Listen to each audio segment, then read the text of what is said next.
أعوذ بالله من الشيطان الرجيم. بسم الله الرحمن الرحيم. الرحمن علم القرآن خلق الإنسان علمه البيان. الشمس والقمر بحسبان والنجم والشجر يسجدان والسماء رفعها ووضع الميزان ألا تطغوا في الميزان وأقيموا الوزن بالقسط ولا تخسروا الميزان والأرض وضعها للأنام فيها فاكهة والنخل ذات الأكمام والحب ذو العصف والريحان فبأي آلاء ربكما تكذبان خلق الإنسان من صلصال كالفخار وخلق الجان من مارج من نار فبأي آلاء ربكما تكذبان رب المشرقين ورب المغربين فبأي آلاء ربكما تكذبان مرج البحرين يلتقيان بينهما برزخ لا يبغيان فبأي آلاء ربكما تكذبان يخرج منهما اللؤلؤ والمرجان فبأي آلاء ربكما تكذبان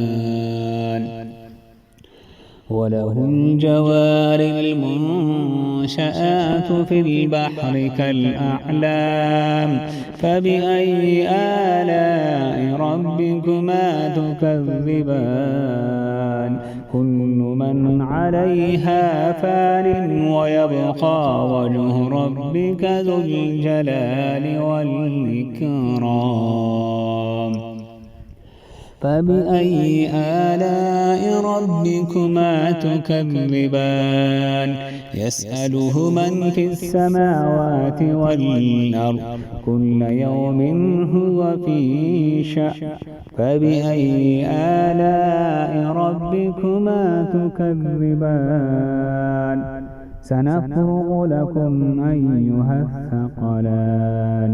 فبأي آلاء ربكما تكذبان يا معشر الجن والإنس إن استطعتم أن تنفذوا من أقطار السماوات والأرض فانفذوا لا تنفذون إلا بسلطان فبأي آلاء ربكما تكذبان يرسل عليكما شواظ من نار ونحاس فلا تنتصران فبأي آلاء ربكما تكذبان فإذا انشقت السماء فكانت وردة كالدهان فبأي آلاء ربكما تكذبان فيومئذ لا يسأل عن ذنبه إنس ولا جان فبأي آلاء ربكما تكذبان يعرف المجرمون بسيماهم فيؤخذ بالنواسي والأقدام فبأي آلاء ربكما تكذبان هذه جهنم التي يكذب بها المجرمون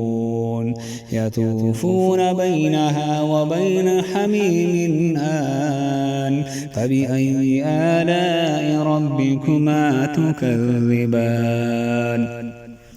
ولمن خاف مقام ربه جنتان فبأي آلاء ربكما تكذبان ذواتا أفنان فبأي آلاء ربكما تكذبان فيهما عينان تجريان فبأي آلاء ربكما تكذبان فيهما من كل فاكهة زوجان فبأي آلاء ربكما تكذبان متكئين على فرش بطائنها من استبرق وجنى الجنتين دان فبأي آلاء ربكما تكذبان فيهن قاصرات الطرف لم يطمثهن إنس قبلهم ولا جان فبأي آلاء ربكما تكذبان كأنهن الياقوت والمرجان فبأي آلاء ربكما تكذبان هل جزاء الإحسان إلا الإحسان فبأي آلاء ربكما تكذبان ومن دونهما جنتان فبأي آلاء ربكما تكذبان مدهامتان فبأي آلاء ربكما تكذبان فيهما عينان نضاختان فبأي آلاء ربكما تكذبان فيهما فاكهة والنخل والرمان فبأي آلاء ربكما تكذبان فيهن خيرات حسان فبأي آلاء ربكما تكذبان حور مقصورات في الخيام فبأي آلاء ربكما تكذبان لم يطمثهن إنس قبلهم ولا جان فبأي آلاء ربكما تكذبان متكئين على رفرف خضر وعبقري حسان فبأي آلاء ربكما تكذبان تبارك اسم ربك ذي الجلال والإكرام صدق الله العظيم.